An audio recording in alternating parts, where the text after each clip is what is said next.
Happy October, my friends, my dear, close, personal friends. Welcome to the October edition of Talking Tunes with Turnip. I am Turnip, and it is October. Ooh, the most frightening month of all the 12. We are going to talk about frightening songs that I've spent a frightening amount of time listening to. We're gonna get into that soon.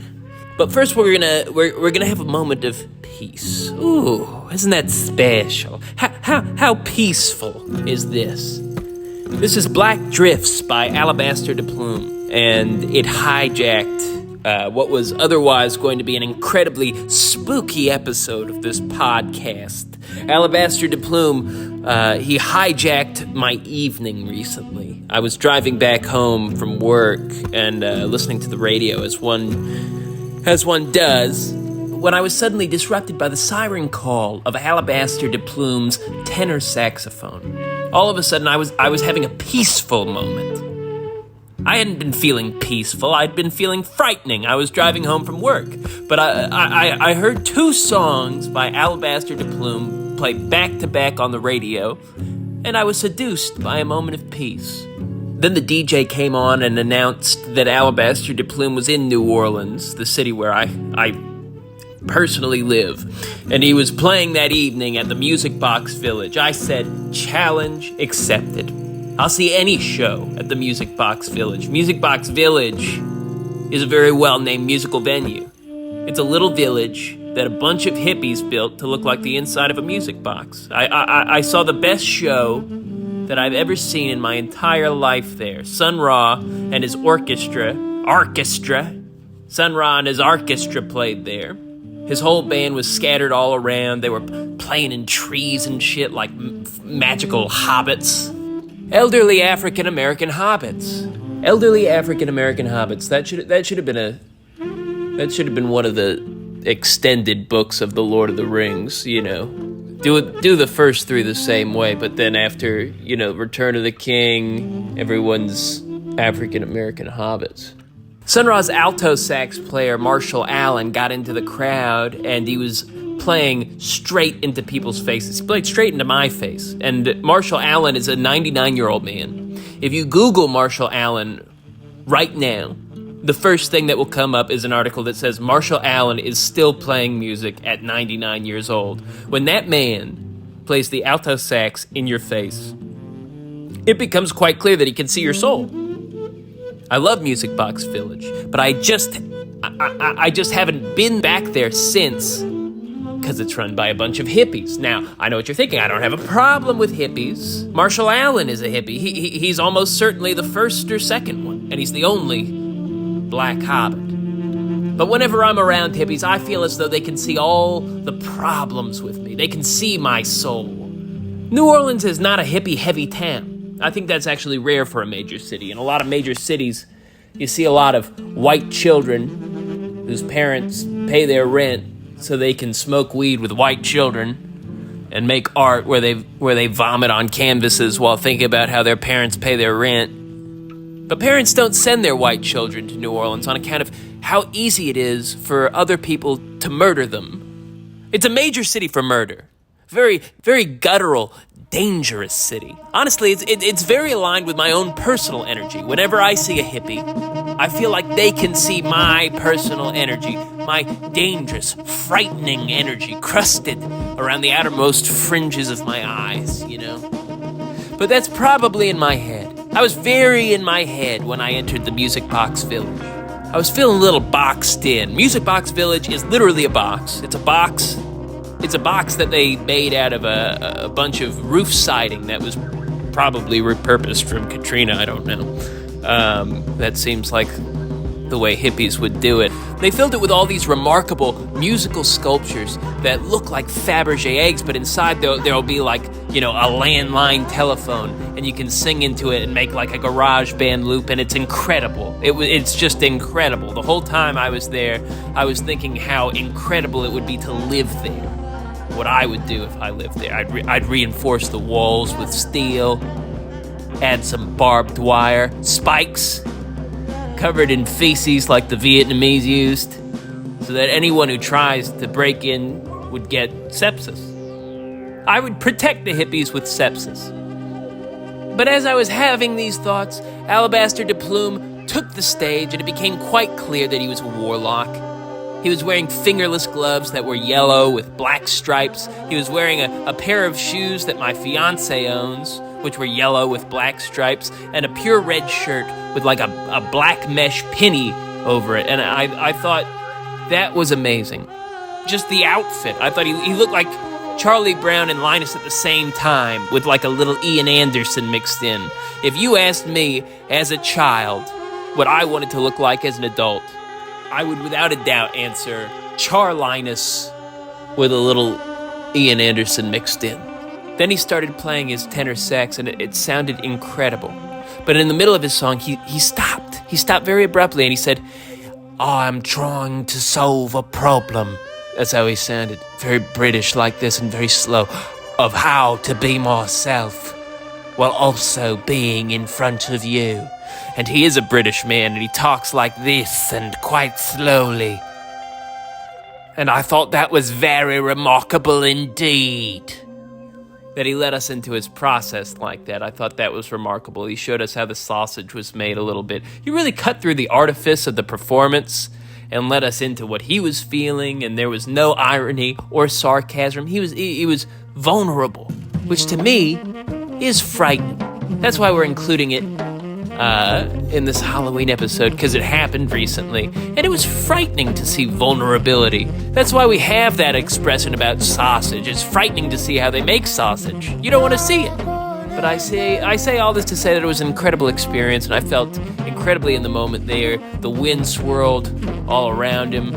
It's October now. This was the first evening in 5 months that New Orleans was not the same temperature as hell. A couple of weeks ago, the water over the Mississippi River was 110 degrees. That's as hot as it's been in recorded history. That's the Crescent City, baby. We're still breaking records every day. River hasn't been that hot since dinosaurs was taking little sips out of it. Let's go. But the other night, everything was very cool. It was just a very cool night in the city. After Alabaster finished playing that song, he said, "I love you. I see the love you have for one another. And I have no idea how you made me feel so welcome in your city, but this moment is only possible here, and you are leading the world." And that got a fucking standing O.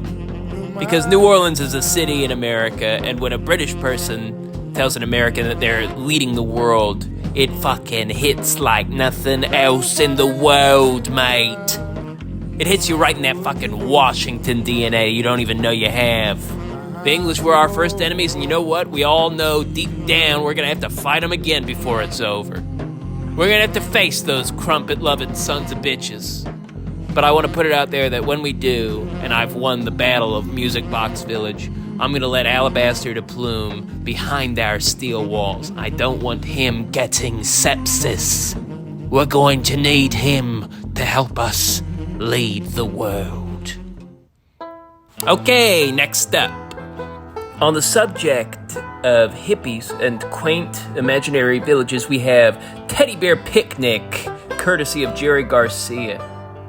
I love Jerry Garcia. Did you ever hear what Jerry Garcia said when he started back playing with the Grateful Dead after he got out of rehab for the first time?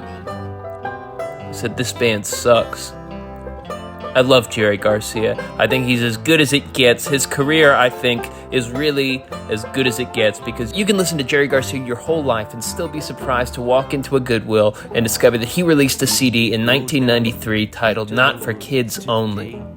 This is a record from a bygone era of children's entertainment where for some reason there was a consensus that everything made for children should be half frightening. Where, do you remember that? The era where there's got to be one part of Toy Story where Woody, the beloved cowboy, has his head turned all the way around in its socket, and he whispers threats of incredible vengeance to a boy as the kid's disfigured toys that are quite separate from the plot descend upon him like the movie the little freaks from the movie Freaks. You got that scene, and then right after that scene, we'll have Randy Newman wrap it up with a song about friendship. In Teddy Bear Picnic, things are going fucking fantastic for the teddy bears. Jerry Garcia is singing about friendship. Here are a couple scenes he describes from the Teddy Bear Picnic. 1. Picnic time for teddy bears. The little teddy bears are having a lovely time today. Little redundant, but he's illuminating how they feel about the picnic. The bears were not there by coercion. See them gaily gad about. They love to play and shout. They never have any cares. At 6 o'clock, their mummies and daddies will take them back to bed because they're tired little teddy bears. This is all very good and positive stuff, right? I'm sure it will stay that way for the remainder of the song, right? Well, here's the final verse. If you go down in the woods today, you had better not go alone. It's lovely down in the woods today, but safer to stay at home. For every bear that ever was will gather there for certain because today's the day the teddy bears have their picnic. Now, are we under threat of violence from these teddy bears? We broke bread with them. We've enjoyed them for the duration of a picnic. And if you're wondering whether Jerry switches quite suddenly into minor chords, of course he does. I wonder whether you can still do that. I wonder if children's entertainment can still have like 10 minutes of just body horror. I doubt it. Kids got different. I was showing the film Aladdin to my boss's kids once. He asked me to. I did not coerce them. This was not a teddy bear picnic situation, but I went in with my eyes open. I was expecting to have issues with Aladdin on account of the scary red genie and how my boss's kids are such cowards. But we didn't even get that far. We never got very far into movies because my boss's kids were cowards. Every movie they watch, they say, "This is scary, turn it off." We got to the point in Aladdin where Aladdin steals the bread, and they said to me, "How is Aladdin the good guy if he steals bread?" I said, "Keep watching." So they keep watching. Now, at the end of the scene, Aladdin has to give the bread to 2 orphan children. They said, "Why does he have to give his bread to them?" And I said, "Well, they're orphans.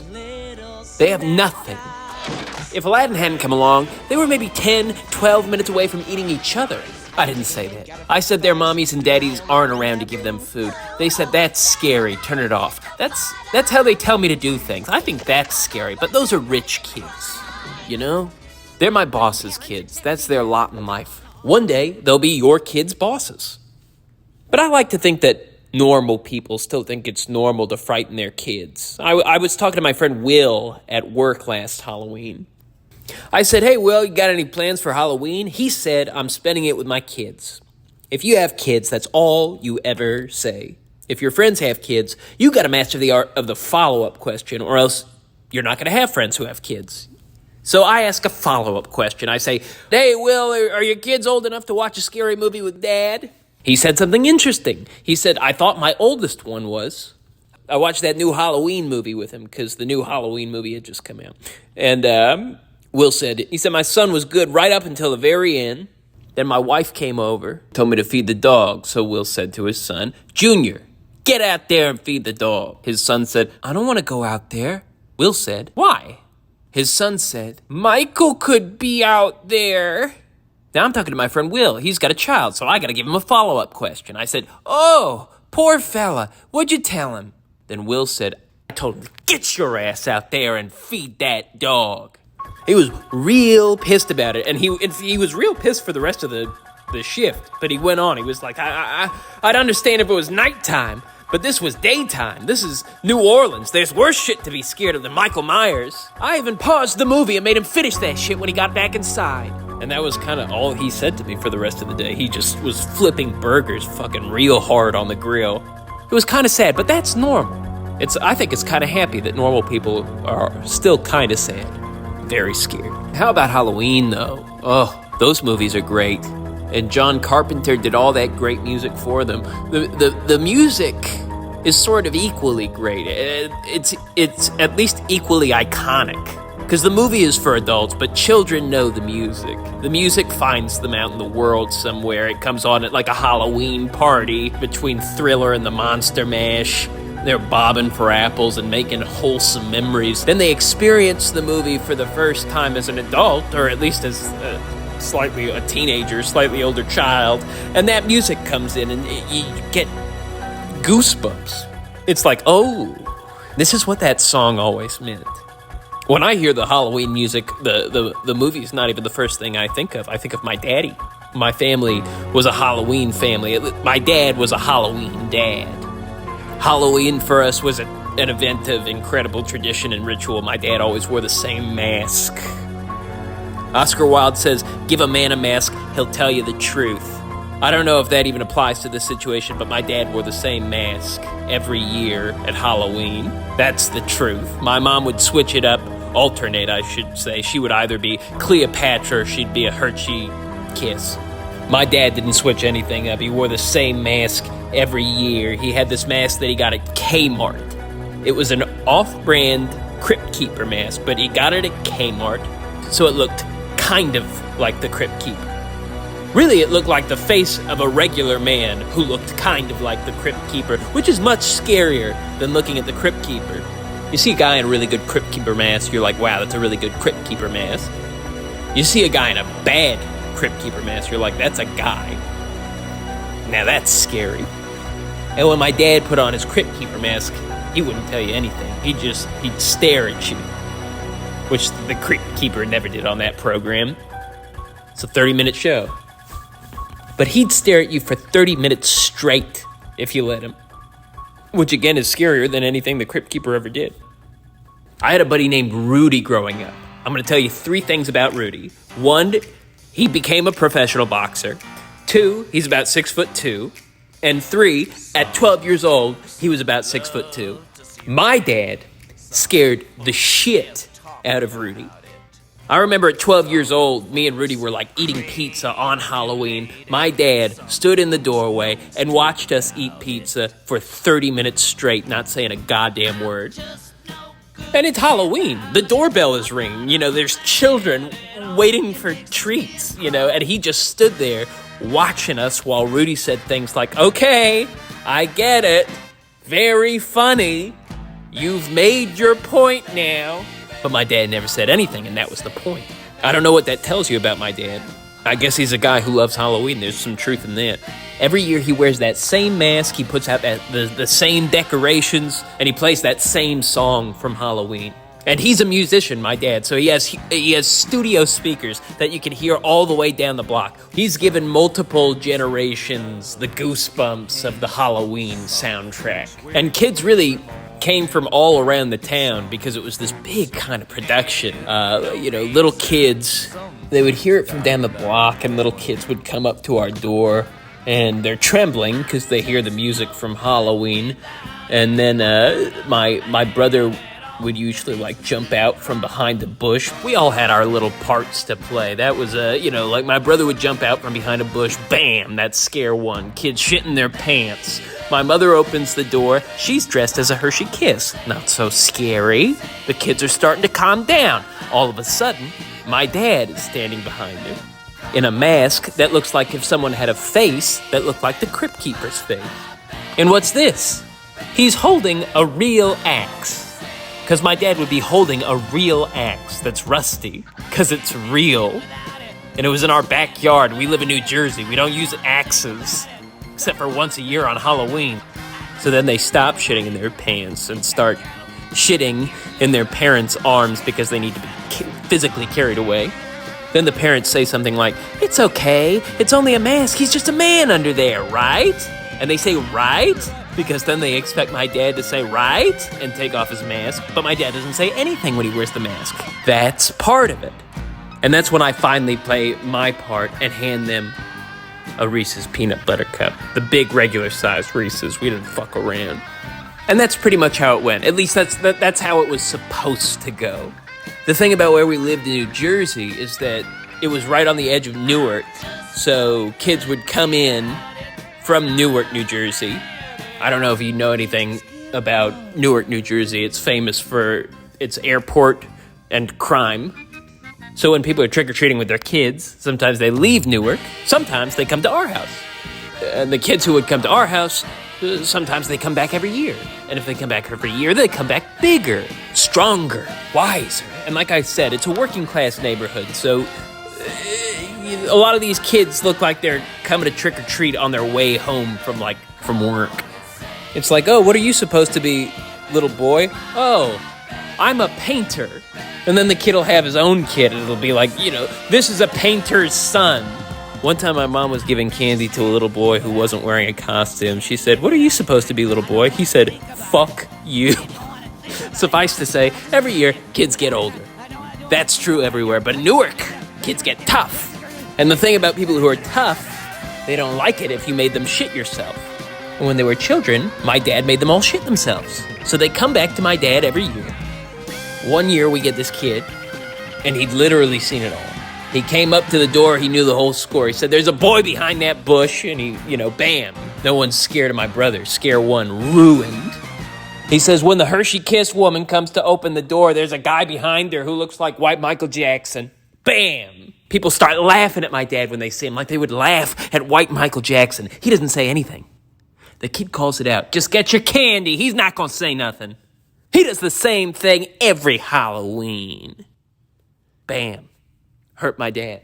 Because for reasons both mysterious and profound, my dad does do the same thing every Halloween. It brings him great joy to frighten the local children. And here, a local child had gotten the best of him. He turned away, shamefaced. It was hard to watch. I thought he was finally going to take off that mask and give up. What he did instead was dip into his work closet for a second, which was right next to the door, and spin back around, wielding a functional chainsaw. Now, he claims that the chain had been taken off of the chainsaw, but he came back pretty quick.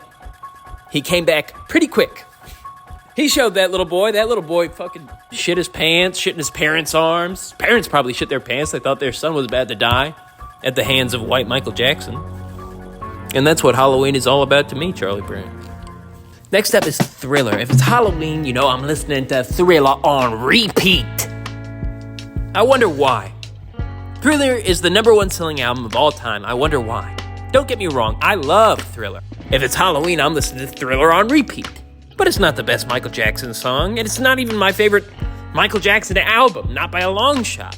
The title track is essentially the Monster Mash with disco production. And yet, the entire world listens to the entire 6-minute song every Halloween, every year since it came out. And for more than one of those years, the songwriter was enthralled in a sexual misconduct case in which his accusers had only recently, I assume, become aware of the Monster Mash. But still, we listened. We listened when he dangled his son out of a window.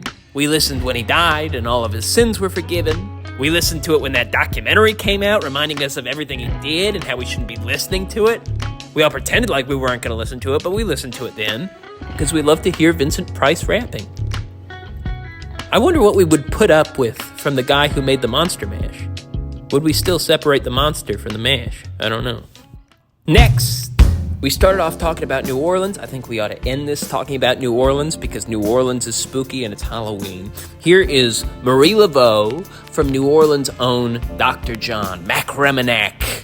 Dr. John is the heart and soul of New Orleans. He's got an incredible voice.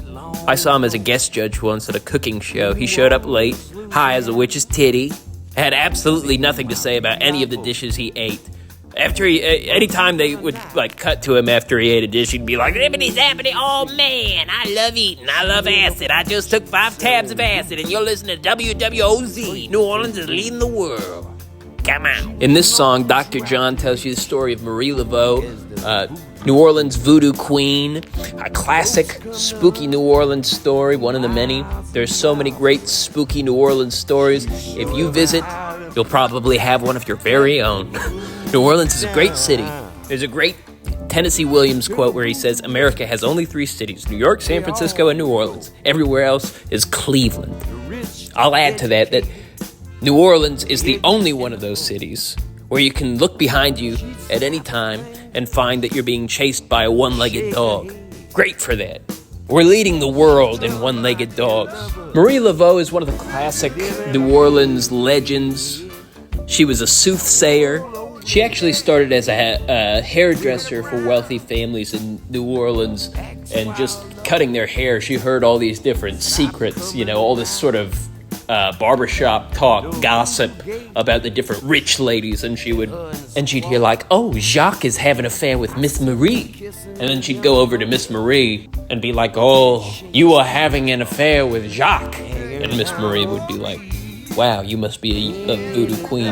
And because she was a hairdresser, she had a really iconic haircut. She had like this huge updo. And as she got older, she gave all of her daughters the huge updo, and they looked very much like her. So people, they thought that they were her. And she had this reputation as, living for like 100 years. Really, she was just passing on a killer look.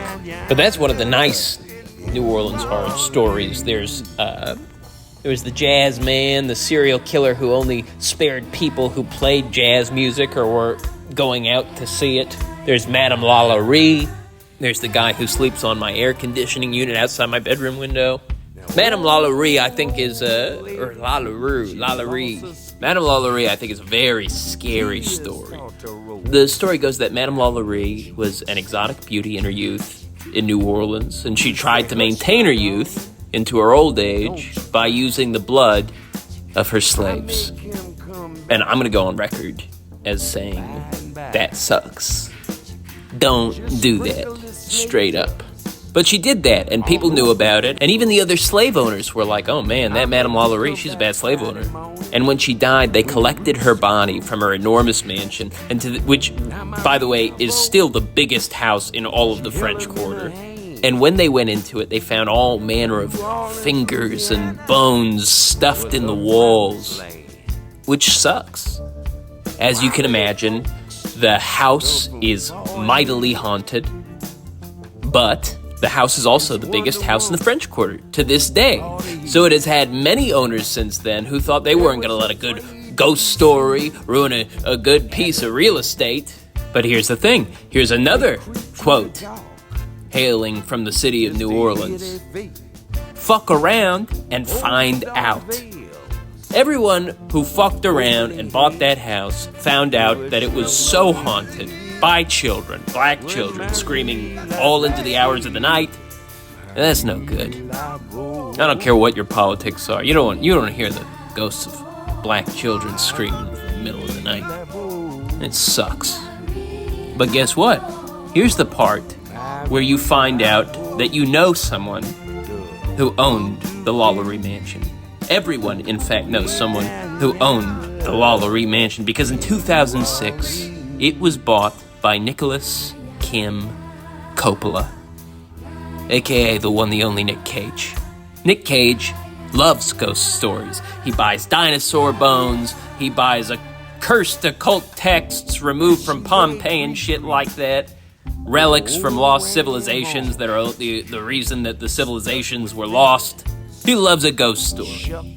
And he loved the story of Madame Lalaurie until 2006 when he started his own chapter in it. He bought that house while he was filming a movie in the city. Shortly thereafter, people say they saw him wandering the French Quarter, screaming about the horrors he saw in that house, the voices he heard. And here's the thing. They tormented him well into the night, but you know what? Everyone in the French Quarter is tormented well into the night, and no one is going to feel bad for you about it if you're doing crazy stuff like buying cursed houses that are righteously cursed, slave cursed. You fucked up. I'll say it. I'll go on record. Nicolas Cage, you fucked up. It's one thing to buy a haunted house. It is another thing to buy Hitler's house. If you're gonna get a ghost, get a Patrick Swayze ghost situation, where something bad happened to someone good. Don't go top shelf haunted. No one's gonna feel bad for you when you tell them you had a nightmare in Hitler's bed. Oh, where were you? Oh, Hitler's bed. And what's really funny, if you're familiar with the work of Nicolas Cage, as I'm sure you are, check out what happens to his IMDb page around 2006. He was doing Face Off, Bringing Out the Dead, Martin Scorsese, Matchstick Men, National Treasure. He buys the Lalaurie Mansion. Bam! He's doing The Wicker Man, Ghost Rider, World Trade Center, Ant Bully. Remember that period of time where people were joking about whether or not Nicolas Cage was a bad actor or not? He was in a bad house in the French Quarter. That's that New Orleans effect. We lead the world, and our ghosts lead the box office. Fuck around and find out. Oh, that's our show. That is our show for this week. It's going to be a big month for Turnip. I've got a lot of content coming your way. Every week for the month of October, I'm going to be releasing a new Vision of Hell. That's what we're doing for October. A new Vision of Hell every week on this channel. Just a little meditation on hell every week until the end of the month, where I give you a big old Halloween special. It's called Playing Doctor. It's a sad and spooky tale. A lot of stuff coming your way this month, and I'll tell you why. The most momentous of Turnip occasions is happening at the very end of the month. I am getting married. Yay! Oh, yeah! Everyone say, yay, Turnip. Thank you, guys. I love you guys. You have made me feel so welcome in your eardrums. I ask you now for one thing. If you have ever considered supporting Turnip, if you have never considered supporting Turnip, weddings are very expensive. Consider it. I've got a lot of free content coming your way this week. Let's consider sending a little love back. But let's send that love in the form of American currency only. Everything helps. Even if you don't end up staying a Patreon forever, everything helps. Let's go, guys. Let's get Turnip married. Yeah! It's October wedding in New Orleans. Ooh, very spooky. Let's celebrate the monster and the mash. Okay, that's it. Goodbye.